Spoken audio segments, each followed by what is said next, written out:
हाय दोस्तों, मैं उपेंद्र सर आप सबों को आपके चहते YouTube channel the success track में हार्दिक अभिनंदन करता हूं और स्वागत करता हूं। दोस्तों, रेलवे ग्रुप डी के लिए मैं लेकर आया हूं आप सबों के लिए ज्योमेट्री के बहुत ही बेहतरीन सवाल जो कई परीक्षाओं में पूछे जा चुके हैं। और केवल ये रेलवे ग्रुप डी में ही ऐसे क्वेश्चन नहीं बल्कि अन्य सारे प्रश्न अन्य एग्जामिनेशन में भी इस प्रकार के प्रश्न पूछे गए हैं। आइए आप यहाँ पर जैसा कि आप देख रहे हैं कि कॉन्सेप्ट प्लस क्वेश्चन करे धड़ाधड़, तो आपको कॉन्सेप्ट भी पढ़ना है और साथ ही साथ क्वेश्चन भी करना है। तो दोस्तों, मैं विलंब नहीं करता हूँ, ये सेशन को स्टार्ट करता हूँ। लेकिन स्टार्ट करने से पहले मैं आप सबों से निवेदन करता हूँ कि यदि आप हमारे इस चैनल पे नए हैं तो प्लीज़ हमारे चैनल को सब्सक्राइब करें, और यदि वीडियो आपको समझ में आए और ये अच्छा लगे, आपको लाभदायक करे, तो आप कृपा करके इसे लाइक करें और इस वीडियो को शेयर करें ताकि और भी कोई लाभ उठा सके। आइए विलंब न करते हुए स्टार्ट करते हैं आज का ये पहला सवाल। यदि त्रिभुज के कोण 1:2 के अनुपात में है तो सबसे छोटा कोण क्या है? दोस्तों, आपको मैं बता दूं, बिल्कुल ये कॉन्सेप्ट आप सभी जानते हैं कि sum of all angles of a triangle is equal to 180 degree. किसी भी ट्राइंगल का सभी साइड का सम कितना होता है? सभी एंगल का सम 180 डिग्री होता है, सभी एंगल्स का। और हमारे पास एंगल का रेशियो दे रखा है 1:2:3, और हमसे पूछा जा रहा है कि भाई बताओ सबसे छोटा कोण क्या है। तो जब भी कभी सम करने की बात हो तो आपको कुछ नहीं करना है, 1 यूनिट का वैल्यू आपको निकालना है। 1 यूनिट का वैल्यू निकालने के लिए आपको 180 डिग्री पूरा जो है सम होता है एंगल का, उसको इन रेशियो के सम से डिवाइड करना है। रेशियो के सम से डिवाइड कर दिए तो 180 डिग्री नीचे 3 2 5 1 6 आ जाएंगे।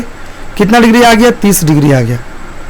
आपसे सवाल में पूछा जा रहा है कि छोटा एंगल कौन है, तो छोटा कौन है आप ही बता दीजिए। तो जिसका यूनिट सबसे छोटा है वही छोटा है। हम लोग देख रहे हैं कि 1:2:3 दिया है, 1:2:3। इनमें सबसे छोटा कौन है? 1, और 1 यूनिट का मान 30 डिग्री मल्टीप्लाई कर दीजिए, आंसर 30 डिग्री आ जाएगा। लेकिन ये बात आपको कॉन्सेप्ट के साथ मैंने आपको बताया। आप इसी चीज को एग्जाम में बनाएंगे दोस्तों, तो एग्जाम में बहुत ही सरल तरीके से बनाएंगे। डायरेक्ट क्या लिखेंगे? 180 डिग्री, और आप वहीं से क्वेश्चन से ही जोड़ देंगे। क्वेश्चन में से रेशियो को लेंगे, 1 2 3 6 हो गया टोटल, 6 से डिवाइड करेंगे, आंसर डायरेक्ट आपका कितना डिग्री आ गया? 1 यूनिट का मान 30 डिग्री आ गया, और सवाल में भी 1 यूनिट का ही मान पूछा गया है। तो एग्जाम मॉडल में आप इस तरीके से बना सकते हैं, जो मैं व्हाइट कलर में आपको दिखाने का कोशिश किया हूं। दोस्तों ये रहा आपका नेक्स्ट क्वेश्चन, क्वेश्चन नंबर 2। यदि एक समभुज त्रिभुज की एक भुजा, यहां समभुज से मतलब है इक्विलेटरल ट्रायंगल का। दोस्तों, इक्विलेटरल ट्रायंगल के बारे में आप लोग सही तरीके से जानते हैं कि इक्विलेटरल ट्रायंगल उसे कहते हैं जिसकी सभी साइड आपस में इक्वल होता है, जिसका सारा साइड आपस में दोस्तों इक्वल होता है, उसे इक्विलेटरल ट्रायंगल कहते हैं। और इस इक्विलेटरल ट्रायंगल में एरिया में 2 चीजें चलती है। एरिया का फॉर्मूला होता है √3/4 इंटू जो साइड दिया उसका स्क्वायर, ये हो गया एरिया। पेरीमीटर होता है उसका दोस्तों 3 इंटू साइड, और कॉन्सेप्ट में एच निकाला जाए ऊंचाई, तो ऊंचाई होता है दोस्तों √3/2 इंटू साइड। यही तो फॉर्मूला है, ये हो गया आपका कॉन्सेप्ट। जैसा कि मैंने आपको बताया कि कॉन्सेप्ट प्लस क्वेश्चन धड़ाधड़, यहाँ भी कॉन्सेप्ट, पहले मैंने कॉन्सेप्ट का काम कर दिया। अब आइए सॉल्यूशन आपका करते हैं क्वेश्चन का। जैसा कि हम लोग जान रहे हैं कि हमारे ऊंचाई निकालना है इस इक्विलेटरल ट्रायंगल का, और ऊंचाई का फॉर्मूला √3/2 इंटू ए होता है दोस्तों। ये √3 करेंगे और इंटू ए का वैल्यू आपको साइड, ए का मतलब साइड दे रहा है, दे रखा पहले से। आप दोस्तों √3 को 2 बार मल्टीप्लाई करेंगे, 3 आएगा, 3 से मल्टीप्लाई हो गया, 9 सेंटीमीटर आपका दोस्तों आंसर आ गया, जो कि ऑप्शन नंबर ए है। बढ़ते हैं नेक्स्ट सवाल की। तो देखिए दोस्तों, ये रहा आपका नेक्स्ट क्वेश्चन। जैसा कि मैंने कहा कि पहले हम लोग कॉन्सेप्ट को करेंगे, उसके बाद क्वेश्चन को करेंगे लगातार। तो ये आपका कॉन्सेप्ट हो गया दोस्तों। इस पे जरा ध्यान दीजिए कि क्या है। कोई एक ट्राइंगल सपोज कीजिए, ये ट्राइंगल आपका हो गया इक्विलेटरल ट्राइंगल। यहाँ सवाल में कहा गया, एक बार मैं सवाल पढ़ दूं उसके बाद कॉन्सेप्ट समझ में आएगा। एक समबाहुभुज, समभुज, समभुज का मतलब समबाहु त्रिभुज, पी क्यू आर की भुजाओं के मध्य बिंदु एक्स वाई तथा जेड है। यदि त्रिभुज पी क्यू आर की परिधि 24 सेंटीमीटर है तो त्रिभुज एक्स वाई जेड की परिधि कितनी होगी, ये फाइंड करना है। परिधि बोले तो पेरीमीटर। सपोज कीजिए ये कॉन्सेप्ट में हम लोग पढ़ रहे हैं, इसका नाम P रख दिए, इसका नाम Q रख दिए, इसका नाम R। मिड पॉइंट दोस्तों यहाँ है, मिड पॉइंट यहाँ है, मिड पॉइंट यहाँ है, मिड पॉइंट यहाँ, और इन मिड पॉइंट से एक लाइन ऐसे खींच दिए और इसके अंदर एक ट्राइंगल बना दिए। और वहां क्वेश्चन में लिख रहा है कि X Y Z, X Y Z इस प्रकार से हो गया। तो हमेशा अब अंदर का इसका पूछेगा अगर एरिया, या इसका पूछा जाए पेरीमीटर तो आसानी से निकलेगा, लेकिन पहले प्रॉपर्टी को समझ लें। मिड पॉइंट थ्योरम है दोस्तों, यहाँ क्लियर समझिए। अगर आपको एक्स वाई चाहिए तो इस एक्स वाई के सामने वाला साइड क्यू आर है, ये क्यू आर का हाफ होगा जब क्वेश्चन में बात कही जाए मिड पॉइंट की, मध्य बिंदु की बात, मिड पॉइंट की बात। ये है दोस्तों आपका कॉन्सेप्ट। एक्स वाई, अगर आपको वाई जेड फाइंड करना हो तो वाई जेड हमारा है और वाई जेड ये रहा, वाई जेड के सामने पी क्यू है, पी क्यू बाई 2 लिखेंगे। अगर दोस्तों मुझे जेड एक्स लाना है, जेड एक्स, तो जेड एक्स के सामने पी आर है तो पी आर बटे आपका 2 हो जाएगा, अर्थात हाफ हो जाएगा दोस्तों। अब आइए क्वेश्चन में हम लोग क्या करना चाहते हैं। क्वेश्चन को देखिए, क्वेश्चन में ये कहा जा रहा है कि ट्राइंगल पी क्यू आर दिया है और उसका जो पेरीमीटर है ना दोस्तों 24 सेंटीमीटर। तो भाई इक्विलेटरल ट्राइंगल का पेरीमीटर 3a होता है और इसका लिखा है 24 सेंटीमीटर। यहां से a फाइंड करेंगे दोस्तों, a आ जाएगा 8 सेंटीमीटर। a बोले तो पी क्यू, क्यू आर और पी आर, इन सभी का वैल्यू दोस्तों आ गया 8 सेंटीमीटर। ये सभी 8 का हाफ करेंगे तो हमारा एक्स वाई निकल जाएगा, वाई जेड निकल जाएगा। तो नीचे बोल रहा है ट्राइंगल एक्स वाई जेड का पेरीमीटर चाहिए, तो पेरीमीटर के लिए सबका हाफ कर दीजिए। 8 सबका आया तो हाफ हाफ हाफ सबको जोड़िएगा दोस्तों। तो इसका वैल्यू कितना है, ये पूरा 8 है यहाँ से यहाँ तक, तो इसके सामने वाला 4 हो जाएगा, यहाँ भी 4 हो जाएगा, यहाँ भी 4, यहाँ भी 4, तीनों को जोड़ दिए 12 सेंटीमीटर, यानी कि 12 सेंटीमीटर आपका आंसर हो गया जी। यहाँ देखिए दोस्तों ये बहुत ही बेहतरीन सवाल है। ABC triangle, ABC triangle P Q R के इस प्रकार समरूप है कि उनके परिमाप, परिमाप बोले तो पेरीमीटर 36 और 24 है। यदि पी क्यू बराबर 10 तो ए बी का मान निकालना है। पहले कॉन्सेप्ट, अगर कोई दो ट्राइंगल है जैसे ये बी और ये सी, दूसरी ट्राइंगल है पी क्यू आर, तो जब ये दोनों आपस में समरूप है मित्रों तो समझने की जरूरत है कि ratio of perimeter is equal to ratio of, या फिर आप लिख सकते हैं प्रोपोर्शन ऑफ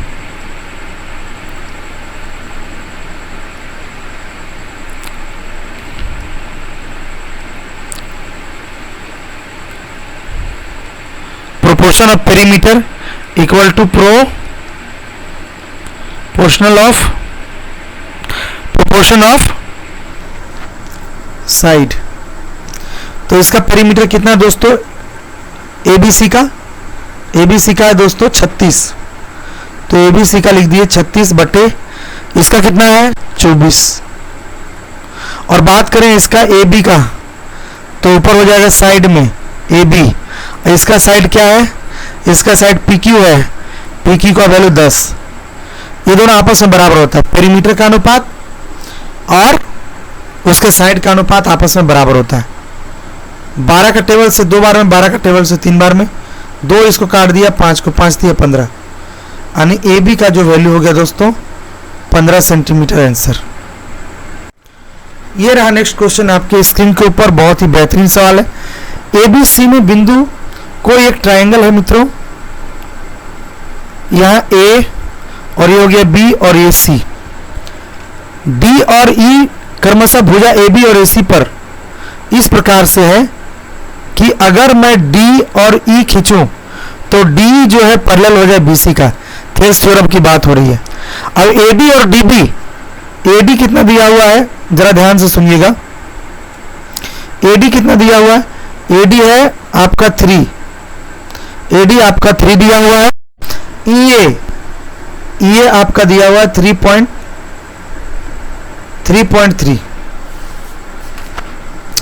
ध्यान से सुनिएगा, ये कितना दिया है 3.3 और एडी और डीबी का रेशियो E1 दिया हुआ है। तो दोस्तों पूछा जा रहा है हम लोगों से एसी, तो एसी निकालने के लिए पहले ईसी निकालना होगा। तो आप लोग थेल्स थ्योरम जानते हैं कि जब DE जो है पैरेलल है BC का, तो एक काम करता है थ्योरम थेल्स का, AD बटे DB बराबर AE बटे EC। जरूर पढ़ेंगे क्लास 10 में। ये 3/1 है बराबर इधर 3.3 अपॉन EC है। यहाँ से अगर इसको कट कर दे दोस्तों तो 1.1 आता है, अर्थात EC का जो वैल्यू है वो 1.1 आ जाएगा। EC का वैल्यू 1.1 आ गया। इसलिए अब AC निकालने की बात हो रही है, तो EC जो 1.1 आया, 3.1 और 1.1 को जोड़ दीजिएगा 4.4। ऑप्शन नंबर सी आपका आंसर। बढ़ते हैं नेक्स्ट क्वेश्चन की ओर। यदि किसी समकोण त्रिभुज का, ये देखिए एक समकोण त्रिभुज है मित्रों। समकोण त्रिभुज का मतलब होता है राइट एंगल ट्रायंगल। ये राइट एंगल ट्रायंगल है और ये दोनों एंगल जो होता है ये दोनों एक्यूट एंगल कहलाता है। एक्यूट एंगल इसको बोलते हैं, हिंदी में इसको बोलते हैं न्यून कोण। कैसा कोण? न्यून कोण। न्यून कोण किसे कहते हैं? जो 90 डिग्री से छोटा हो और 0 डिग्री से बड़ा हो, उसे हम न्यून कोण या एक्यूट एंगल कहते हैं। और ये एंगल तो ऑलरेडी 90 डिग्री होता है। हम लोग सभी जानते हैं कि तीनों एंगल का अगर सम करें मित्रों, तीनों एंगल का अगर सम करें, सपोज दैट ये एंगल x है, मालूम नहीं है, 180 आएगा। दोनों को जोड़ लीजिए, 5 9 5 14 145। यहां से x बराबर 180 घटाओ 145 कर लीजिए मित्रों, आपका आंसर आ जाएगा। 10 में से 5 गया तो 5 हो गया, 7 में से 4 गया 3, 35 डिग्री आपका आंसर हो गया। और एक और सरल रूल है, बहुत ही इजी तरीका है ना, एग्जाम में आप इसको कैसे बना सकते हैं। हम लोग जानते हैं कि ये एक एंगल तो भाई 90 है ही, ये दोनों एंगल को मिलकर 180 90 बनना है, जिसमें कि 90 बनना है जिसमें कि एक एंगल 55 दिया, तो डायरेक्ट दोस्तों हम घटा लेंगे, तो डायरेक्ट माइनस करेंगे तो डायरेक्ट हमारा 35 डिग्री आंसर आ जाएगा। दोस्तों मैं उम्मीद करता हूं कि आप सही तरीके से समझ गए होंगे। नेक्स्ट क्वेश्चन को देखा जाए। ABC एक समकोण त्रिभुज है, ये हो गया आपका ABC एक समकोण त्रिभुज है। ABC एक समकोण त्रिभुज है जिसका A कोण ABC एक समकोण त्रिभुज है जिसका A कोण समकोण है। दो अन्य समकोण त्रिभुज की रचना के लिए किस भुजा को समद्विभाजित करना पड़ेगा? तो सिर्फ और सिर्फ दोस्तों कर्ण को ही समद्विभाजित करना पड़ता है। इसमें प्रॉपर्टी है, किसको समद्विभाजित करना पड़ता है? कर्ण को। इसलिए इसका आंसर हो गया कौन? कर्ण। अर्थात BC इसका आंसर हो गया मित्रों। सपोज दैट कि ये B के सामने ये B हो गया, C के सामने ये C हो गया, A के सामने ये हो गया, तो इसका प्रॉपर्टी होता है दोस्तों, और इसको P मान लीजिए जो परपेंडिकुलर है। तो परपेंडिकुलर बराबर क्या होता है? अगल बगल ये दोनों को मल्टीप्लाई करो, यानी B गुने C। अब बटा करना पड़ेगा आपको 2 दोस्तों, बटा क्या करना पड़ेगा आपको? 2 करना पड़ेगा। बटा 2 करेंगे तो हमारा क्या निकलेगा दोस्तों, वो आपका हाइट निकलेगा। सॉरी माफ करेंगे, 2 नहीं करना है, यहाँ पे कर्ण लेना है, कर्ण लेना मतलब ये लेना है। P बराबर होगा B गुने C बटे A होता है। एक प्रॉपर्टी और इसका होता है कि अगर 1/P का स्क्वायर कर दें तो 1/A का स्क्वायर प्लस 1/B का स्क्वायर होता है। तो ये दोनों खास प्रॉपर्टी है जो कि ये राइट एंगल ट्रायंगल के बारे में जानना था। और बाकी हम लोग जो बना सकते हैं, परपेंडिकुलर खींच सकते हैं, वो केवल BC पर खींच सकते हैं, अर्थात कर्ण पर। ये रहा नेक्स्ट क्वेश्चन दोस्तों, कहता निम्नलिखित में से कौन सी समकोण त्रिभुज की भुजाएं हैं। समकोण त्रिभुज की भुजा वही होगी जो ट्रिपलेट होगा। ट्रिपलेट होता क्या है, ट्रिपलेट होता है H square plus P square plus B square. जैसे एग्जाम्पल दास लेता है, ये 5 का स्क्वायर हो गया, ये 3 का स्क्वायर हो गया, 4 का स्क्वायर, 5 × 5 = 25, 3 × 3 = 9 और 4 × 4 = 16। यहाँ 25 हो गया और 16 × 9 = 25, दोनों तरफ इक्वल है। ऐसा इक्वल लाने वाला कौन है, 5 है, 3 है, 4 है। इसको हम लोग ट्रिपलेट कहते हैं पाइथागोरस प्रमेय। लेकिन ये पाइथागोरस प्रमेय निकालने का भी एक तरीका है दोस्तों, अभी ये कॉन्सेप्ट मैं आपको बता दे रहा हूँ। वो तरीका क्या है कि अगर सबसे छोटी भुजा आपको दिया रहे तो दो अन्य भुजा को निकालना आसान है। जैसे इसी क्वेश्चन में सबसे छोटा 3 था, तो हमें सबसे पहले क्या करना है, 3 का स्क्वायर करके इसको हाफ कर देना है। तो 3 का स्क्वायर 9 आएगा, 9 का हाफ करेंगे 4.5 आएगा, बीच में 4.5 लिख देंगे और एक बड़ा और एक छोटा। तो इससे हम 5.5 छोटा जाएंगे तो चले जाएंगे 4 में, और इससे 0.5 आगे आएंगे तो चले जाएंगे 5 में। यानी कहने का मतलब है कि एक हमारा 3 तो पहले से दे रखा था और एक ट्रिपलेट में 4 और ट्रिपलेट में 5 निकल चुका है दोस्तों। तो ऐसे हम लोग ट्रिपलेट फाइंड करते हैं। अब रही बात इस क्वेश्चन को देखना है, तो इस क्वेश्चन को बनाने के लिए दोस्तों हम लोग को ऑप्शन हिट का सहारा लेना होगा। ऑप्शन हिट में देखिए दोस्तों क्या करने वाले हैं, क्वेश्चन के ऊपर ही देख लीजिए। जैसे ही आप देख रहे हैं ऑप्शन नंबर ए से करना है। ऑप्शन नंबर ए में 84 है, ये 13 है और ये क्या है 85 है। ध्यान से सुनिएगा, इसमें जो सबसे छोटी भुजा है वो 13 है। 13 का स्क्वायर करके हाफ करेंगे, 13 का स्क्वायर होता है 169 और इसका बाई 2 करेंगे तो 8 दूनी 16, 4 दूनी 8.5 आता है। अब इससे 0.5 आगे कौन आएगा तो 85 आएगा, इससे 0.5 छोटा कौन आएगा तो 84 आएगा। तो दोस्तों एक तो क्वेश्चन में 13 था ही और एक 84 आएगा और एक 85, मतलब 84 और 85। ऐसा ऑप्शन ए में आ जा रहा है, इसलिए ऑप्शन ए नंबर इस प्रश्न का उत्तर हो गया। ये रहा नेक्स्ट क्वेश्चन दोस्तों, देखिए बहुत ही बेमिसाल प्रश्न है ये और बहुत ही सुंदर सा सवाल है। यहाँ हम लोग ध्यान से सुनेंगे और समझेंगे। आरेख में m जो है YZ का मध्य बिंदु है। चलिए ठीक है, तो एंगल XMZ, इसको पहले एक ट्रायंगल यहाँ बना लेते हैं। इसका नामकरण X, इसका Y और इसका Z। यहाँ से अगर ऐसे खींच दें तो ये M हो जाएगा, कोई दिक्कत है। अब M जो है YZ का मध्य बिंदु है, ये मध्य बिंदु है, ध्यान से सुनिएगा। और XMZ ये एंगल आपका 32 डिग्री दिया है। अगर दोस्तों ये एंगल 32 डिग्री दिया है तो हम लोग जानते हैं कि कोई भी लाइन पर ये जो एंगल दोनों खींचा गया है ए और बी, दोनों का सम 180 होता है। कैसे, स्ट्रेट एंगल का दीजिए चाहे लीनियर एंगल का दीजिए, लीनियर पेयर का दीजिए, ये दोनों का सम 180। तो ये 180 में इसको घटा दीजिए, 180 में आप 32 को माइनस करिए, 10 में से 2 गया, 8 बचेगा, 7 में से 3 गया तो 4 है ना। तो 180 में आप दोस्तों घटा दिए कितना, 32 घटा दिए। जैसे हम लोग 32 को घटा दिए, ये हमारा एंगल कितना आ गया 148। और इसको घटाने की भी जरूरत नहीं थी क्योंकि क्वेश्चन में XYZ हमारा दिया हुआ है, ये Y दिया हुआ है 16। भैया Y 16 दिया तो ये भी 16 होगा, क्योंकि एक प्रॉपर्टी आप पढ़े होंगे इस तरीके से कि अंदर का 2 कोण बाह्य अंत सुदूर कोणों के योग के बराबर होता है। अगर यहाँ A है यहाँ B है तो ये वाला जो एंगल होगा दोस्तों A + B होगा। तो भाई हम जान गए ये 32 है, ये 16 है, तो ऊपर भी 16 होगा। बिल्कुल राइट बात, समझ में आ गया ना ये चीज। चलो ठीक है। दूसरी बात है कि यहाँ ये दोनों आपस में बराबर है क्योंकि मिड पॉइंट है, तो मिड पॉइंट के सामने का एंगल दोनों आपस में इक्वल होता है। दोनों आपस में क्या होता है? इक्वल होता है। यहाँ ध्यान देने की जरूरत है, अगर ये इक्वल होता है, ये 16-16 हो गया, यहाँ तक कोई समस्या है नहीं। दोस्तों ये समझ में आ गया? क्लियर है?